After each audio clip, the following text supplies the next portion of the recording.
Nothing says happy birthday or congratulations like a beautifully frosted cake. With just a few steps, you can frost a cake with confidence and enjoy the oohs and ahs from your guests. You'll need this basic equipment: a long serrated knife, cake plate, waxed paper, simple syrup, pastry brush, offset spatula, frosting.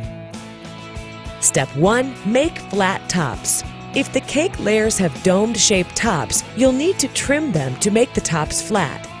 Place a cooled cake layer on a sheet of waxed paper. This will make it easier to maneuver. Rest your palm on the domed top and hold the serrated knife parallel to the top of the cake. Lightly score the edge where you'll make the cut. Gently begin sawing back and forth into the cake. When you've made one cut, rotate the cake and make another cut.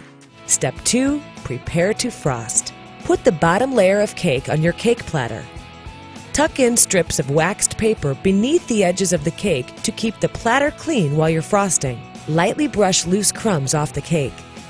Step 3. Prepare and brush on simple syrup. Simple syrup is a baker's secret that adds flavor and moisture to your cake.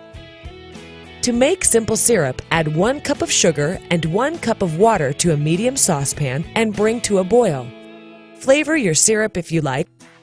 Let the syrup cool and strain out any solids before you brush it on the cake. Step 4. Frost, layer, then frost again. Place a large dollop of frosting on the center of your first layer. Spread it evenly to the sides. It doesn't have to be perfectly even because the top cake layer will flatten it out. Carefully place the top layer, cut side down, on top of the frosted layer.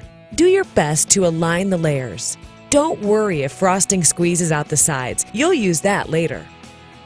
Brush off any loose crumbs from the top and apply more simple syrup. Step 5. Make the crumb coat and chill out. Spread a thin undercoat of frosting to keep the cake crumbs under control. Bakers call this a crumb coat. Put a small dollop of frosting on top of the cake and smooth it out. Remember, this is a thin undercoat, so don't worry if you can see the cake through the frosting. Next, spread a thin layer of frosting around the sides of the cake. Now you can smooth any frosting that squeezed out from between the layers earlier. Chill the cake in the fridge until the frosting is firm to the touch. If you're in a hurry, pop it in the freezer. Step 6. Add the final coat of frosting. When the first layer of frosting feels firm, it's ready for the final coat. Put a big dollop of frosting on top of the cake and spread first over the top, then down the sides, rotating as you work. For a super smooth finish, dip your offset spatula in hot water. Shake it off, then use it to smooth the frosting. The heat from the metal melts the frosting just enough to even out any dips and bumps.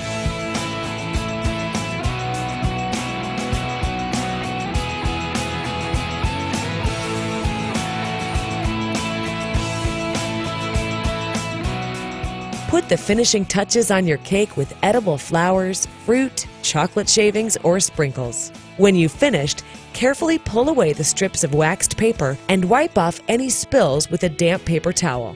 Now get the candles ready and let the celebration begin.